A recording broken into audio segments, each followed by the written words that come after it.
Just like having relevant and accurate information is necessary to make sound hiring and lending decisions, being engaged in our community is important. DataFax is proud to support the Positives and be a sponsor of the Spark. Lipscomb and Pitts Insurance is honored to serve the Memphis community for over 60 years. We've always focused on supporting our community and believe in promoting the positives, encouraging engagement, and leading by example. Lipscomb and Pitts Insurance is proud to be a presenting sponsor of the Spark. Additional funding for the Spark is provided by Christian Brothers University, Mueller Industries, MyTown Movers, MyTown Roofing, MyTown Miracles, and by Serves.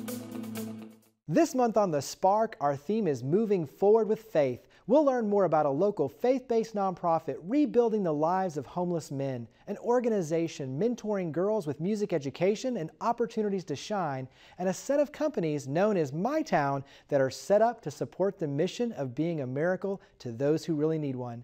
We'll also share a special moment from our Spark Awards 2017. Ever been excited by a new idea? Inspired by watching someone lead by example? When we talk about creating change, we start by sharing the stories of everyday heroes making a difference in their own way so we can learn and do the same. This truth is the power behind this show, which is focused on business and community leaders who are leading by example to give back, fuel change, and create new opportunities for the Mid-South. I'm Jeremy Park, and this is The Spark. They're a local faith-based nonprofit rebuilding the lives of homeless men. We're here with the executive director for Calvary Rescue Mission. Brother Bob is what we call him. So Brother Bob, let's start. When you talk about Calvary Rescue Mission, you guys have a long history, and we've got a brand new complex we'll talk about here in a second that's literally being built. But let's start with history. So give us some history for Calvary Rescue Mission. Yeah, we're 50 years old this year, so we're excited about that. Milton and Betty Hatcher founded Calvary in 1967. We're in a building that used to be First Assembly. It was firebombed in '68 when Martin Luther King Jr. was assassinated about a mile from the mission. And it was owned by Holiday Inn for a little while. We're next door to what was the second Holiday Inn in the world.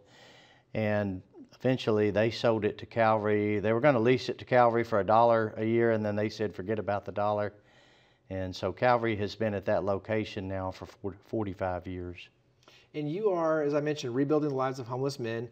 You have a shelter, you serve meals, it's clothing, it's discipleship. I mean, there is a lot that goes on at Calvary. So talk about some of the different programs and just what you do.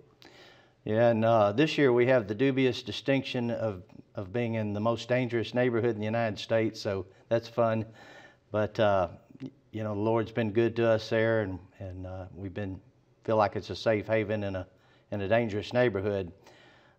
We do have a discipleship program for our men, but the meat and potatoes there is we keep men overnight. They come check in, have a great dinner. Our cook, Robert, is famous for his fried chicken especially, but he does a good roast beef too. And our guys eat really well there. Then we have a chapel service. We're really proud that we work with over 100 different churches that partner with us. And so any given night, we have chapel 7 days a week. Any given night, you may have one church down there or Sunday school class serving dinner and another church doing chapel. And we think about over 300 volunteers each year, unique volunteers. Talk about the next phase, because right now you are building the next phase, literally. So talk about this new complex. Yeah, we've had a building campaign that's kind of lingered on now for about 5 years, but it's exciting to finally see the fruition of it. We are very close to receiving a grant, a large grant, and I guess that's all I'll say about that right now. But Linkus Construction has been so great to us. They're building our building. A lot of the subcontractors have donated in-kind giving labor and material to our building, and it's a $2.5 million building, so we're building something brand new in a rough part of town, but we'll be able to help over twice as many men. The dormitory in the new building will house a little over twice as many men with about 3.5 times the space, so it'll be roomier, and we'll be able to offer some services that we haven't offered before, such as Celebrate Recovery. We hope to partner with another local ministry here to do GED training, and then just several other things that we're working on to be able to, now that we'll have the room to do those things. So when you look at where you are right now in terms of filling the need, give us an idea of maybe just the numbers you're serving now versus the numbers that are out there that need to be served. How large is that gap, in other words, here in the Memphis area that we need to help fulfill? Yeah, of course, the numbers on homeless people varied depending on who you talk to. They have been as high as 1,800 on any given night homeless in the Memphis area. Generally speaking, 80% of homeless people are men, and pretty much all big cities. Memphis is no exception there. And so there's really not too many people doing what we do, where these are guys that have kind of fallen through the cracks. Maybe some of them really need to be on disability but haven't been able to get it for whatever reason. Some of them are guys that are outpatients in drug rehabilitation programs and so forth, and quite a few of them just not able to work like they could when they were younger. And so the need is great. I know one foundation, I won't say their name, but they said that the needs were diminishing. And this month, for example, it looks like we're going to have more overnight lodgings than we've had, I know, since 2014. Wow. And maybe since, for the last 5 years. So our needs, we're averaging 2.5 lodgings per night more this year than we did last year. So our needs are definitely not diminishing, they're increasing. Well, last question is the easy one, is where do we go to learn more? So website, phone number, where would you direct us? Okay, the website is calvaryrescuemission.org, and then also on Facebook, Calvary Rescue Mission. Those are the two main places that you can get information. Our newsletter is on the website and on Facebook, and it comes out monthly. We do a luncheon every first Tuesday, and we have had Police Director Michael Rawlings down recently. We've also had both the mayors there at one time or another. So it's every first Tuesday at 11 a.m., and we'd love for people, especially if you work downtown, to come down and be a part of that. And then I did want to mention, we do, the day before Thanksgiving, we feed 400 people in our community, which we call Gaston Park. Some people call it the 4th and Crump area. But we, a lot of people like coming down and being a part of that or donating food for that. And then December 16th this year, which will be 2 Saturdays before Christmas, we call it the Calvary Children's Christmas Celebration, and we'll have anywhere from 700 to 800 kids there that day, and every kid gets a bag of new toys and candy and gets to hear about the true meaning of Christmas. And so we need a lot of toys. I hope that maybe some of the viewers can donate toys or financial gifts to help us with that. Well, I greatly appreciate all you do here in the Mid-South, and appreciate you coming on the show. Thank you. Thank you, Jim.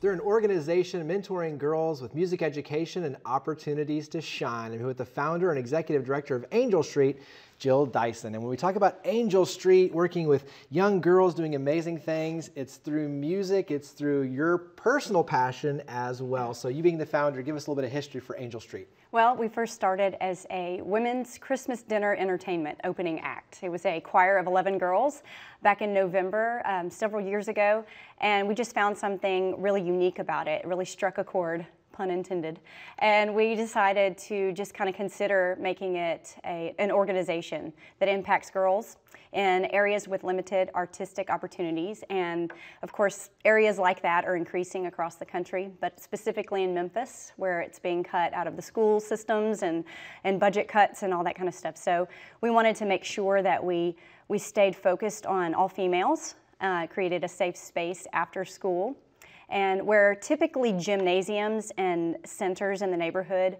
really appeal to the male population, this one specifically calls to the girls. Talk about some of the things that they're learning, and what does the experience entail? Well, we are a mentoring program. That's our why and why we exist. We are empowering girls through musical training to understand their value, to discover their purpose, and then become creatively equipped to serve as leaders. So that's why we exist. We use music as an excuse. Music has a really powerful way of bringing everyone together, but it's a fun, creative outlet for the girls to pour their energy and creativity into. And so that's kind of what we do on a daily basis. And faith is a piece of this as well, correct? That's right. Most of our songs are inspirational or faith-based, but we do write originals sometimes that turn into Christmas countdown songs where the girls got a really cool opportunity to songwrite and collaborate and just put their own little flair into it. It's a lot of fun. And talk about some of the success stories, because obviously being a mentor-driven program, you get to see the growth, the development, the character, the discipline, all the above, even the kind of the parlay over into academic success. So in other words, as they're learning over here, it has a ripple effect into the rest of their lives. So talk about success on your end.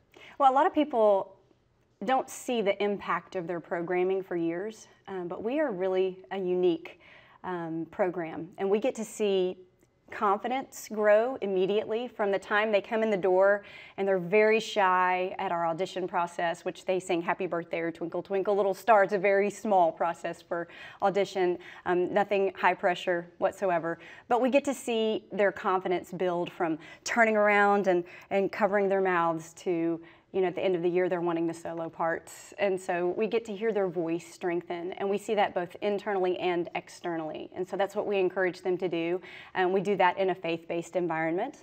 Our staff members and our team are all Christians who just teach the love of Jesus through music, and we get to share that every week with the girls. Talk about the ages and just the number of girls, and you have different kind of sites throughout the city. So talk about some of those logistics. Well, one of the girls that we mentored early on, she was one of the original 11s, is Terrian Bass, and she is now on tour with TobyMac as his lead female vocalist. So that's another point of impact that we've been able to see. You've had some big success. We have had a lot of success. National on TV and all sorts of good stuff. Yes, we've had she was on the top 51 girls for, or 51 contestants for American Idol and their farewell season, which is not so farewell after all. They're back on. Right. So that was fun. But I mean, that's, those are big opportunities, and even to celebrate Memphis too. Yes, they are. And 8 to 18 are the ages that we target. We do partnering schools, and the cool thing is that we're opening new locations across Memphis as we grow. We are excited to open our doors and duplicate our programming across the city in different areas of need.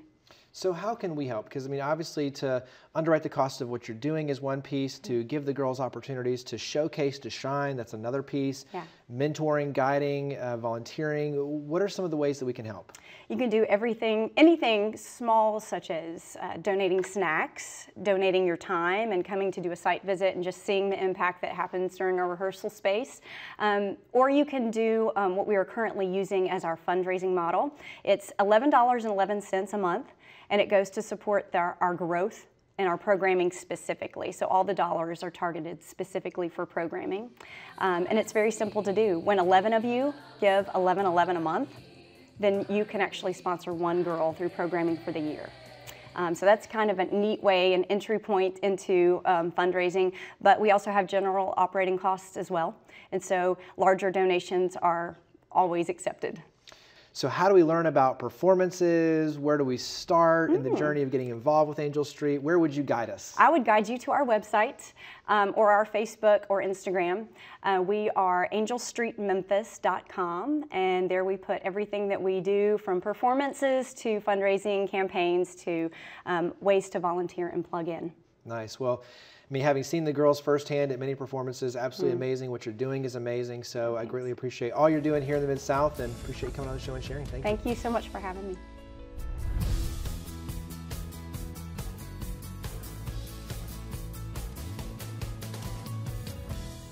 The Spark Awards annually recognize and celebrate individuals and organizations that have made outstanding contributions to the community. This year's recipient of the Education School Award is St. Agnes Academy, St. Dominic School. St. Agnes Academy, St. Dominic School. Actually, St. Agnes Academy was established in 1851 by 6 Dominican sisters who came down from St. Catharines, Kentucky at the request of a local priest. We were originally at Vance and Orleans, and now we've moved out further into East Memphis. We're 2 single-gender schools on a co-ed campus, which I think makes us unique in the Memphis market. And service has always been an integral component. When you look at kind of the 4 pillars, service is a big piece of that. That's exactly right. We have 4 pillars that the Dominican Sisters brought with them: study, prayer, community, and of course service. And so service is an integral part for all our students, all the way from the early childhood center up through 12th grade. And we think it's an important part of something that they will learn as they go forward in life. And talk about the evolution, because it's service at a young age, but as they mature and go along with it, then they're taking on even more of a leadership role in that. That's exactly right. So in the early years, we just want them to get comfortable with the idea that serving other people can be fun, and it can make you feel good about yourself. And so the younger grades participate in service projects that are generally coordinated by our faculty and staff. But as they get older, especially into the upper school, our students coordinate those projects themselves and then actually make connections and go off and do service projects on their own. And talk about some of the amazing stats. I mean, you're talking 44 hours on average per student, over 16,000 hours for the upper school. I mean, so huge stats. Yeah, it's actually phenomenal when we start gathering the number of hours, and you've said it's 16,000 hours total for our school. And it includes hours that are supervised or coordinated through the school. And like I said, many of our students then, as they become high school students, go off and do hours on their own. And the impact on the community is just great, but it's also a great impact on our students. And so as they take ownership themselves, or as they go off and do this, they are making a difference in the world. And we won't always be there to lead them in that. We expect them to lead themselves and to lead others, frankly.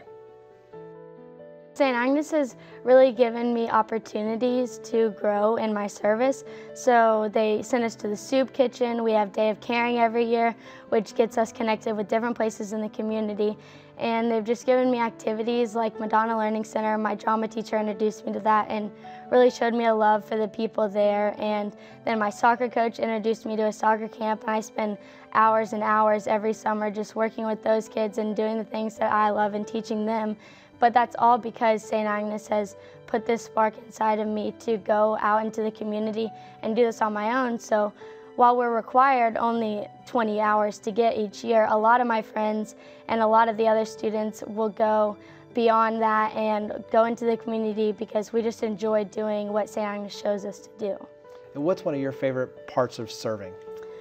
I think it's the impact that you make on people and just getting to interact with those people and make those relationships. And I know that even beyond St. Agnes in college and later in life, I for sure want to keep doing service activities, but that's all because St. Agnes has helped me make these connections with the happiness that service brings.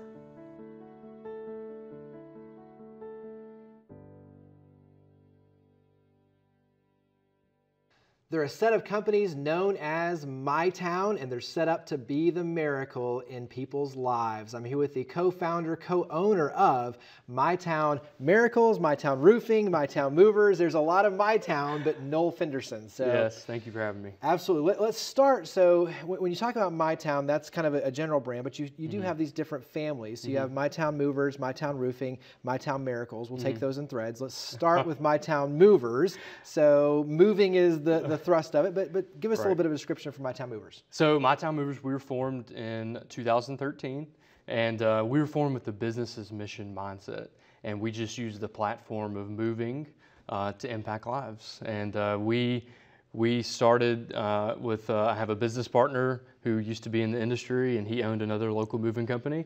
And so that's what we've been doing since 2013. So you're literally moving families from one point to the other, so from home to home, and it's primarily here in the Mid-South, but you do some outside of that. So give us kind of a logistical scope of when you talk about moving, the big moving vans, you see the MyTown brand on them, but give us some of the other basics for it. Right, so moving, we just want to get your life back to normal as quickly as possible.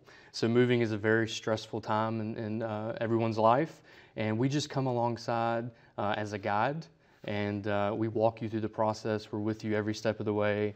And we specialize in residential local moving. We do go out of town, but our main focus is families.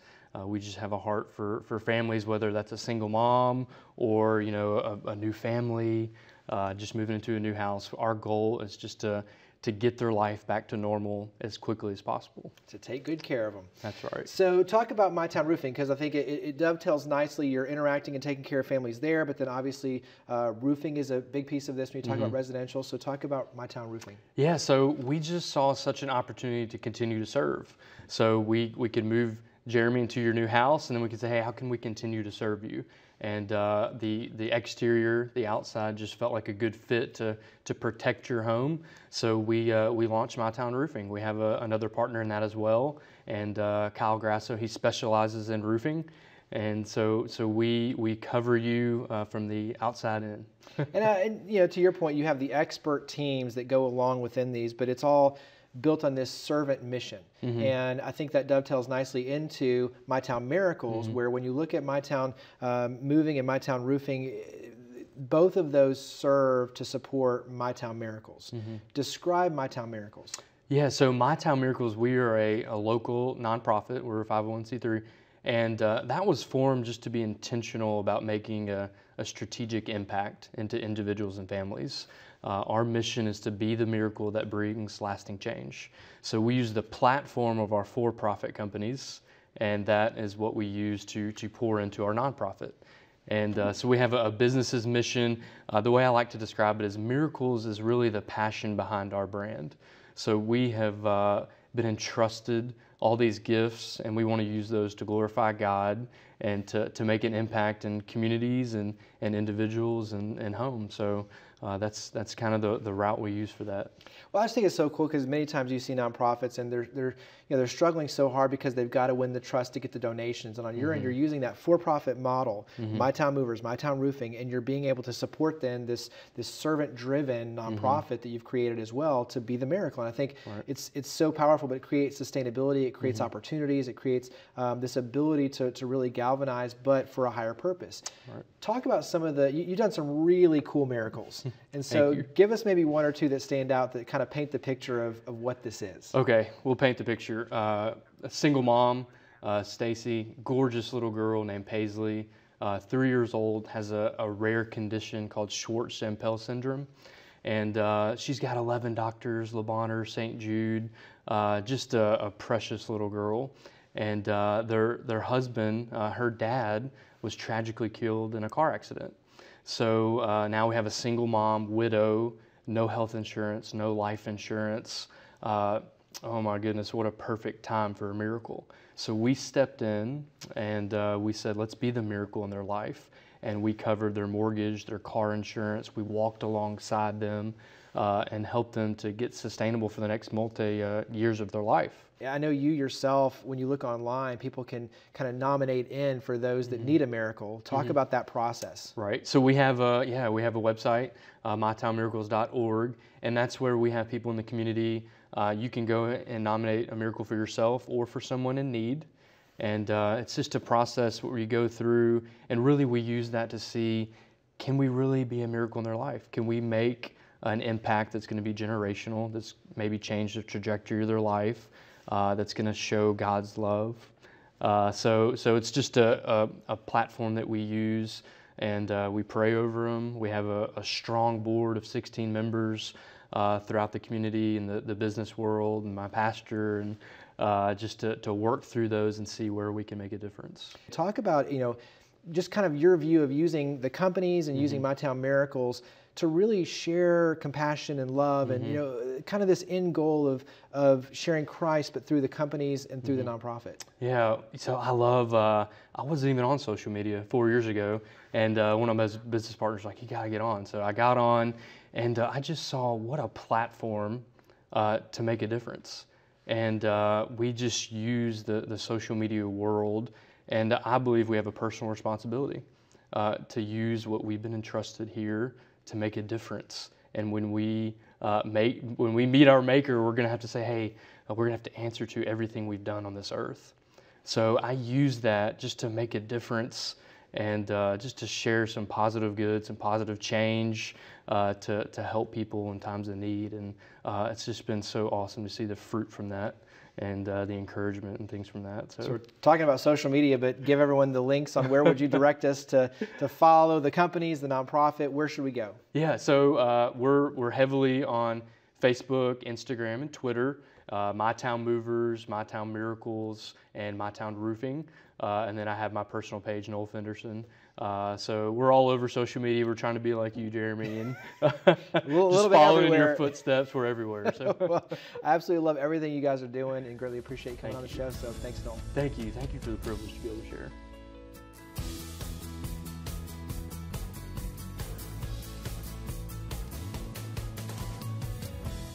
As we saw in this month's episode, so many of our local nonprofits, schools, and even businesses are moving forward with faith. Whether they're tending to the needy, acting as mentors and role models to the young, or helping families in their community grow stronger, it's their faith that provides that drive to serve. Calvary Rescue Mission is transforming the lives of homeless men by providing lodging, meals, clothing, and counseling, along with nightly chapel services and a discipleship program. Angel Street is using a faith-based approach with music education to reach and invest in young girls, to encourage and nurture, empower and equip them to become confident leaders. And companies like My Town Movers and My Town Roofing are growing and flourishing in the hands of leaders who measure success by their ability to give back, to be the miracle that brings lasting change, which is the mission of their My Town Miracles.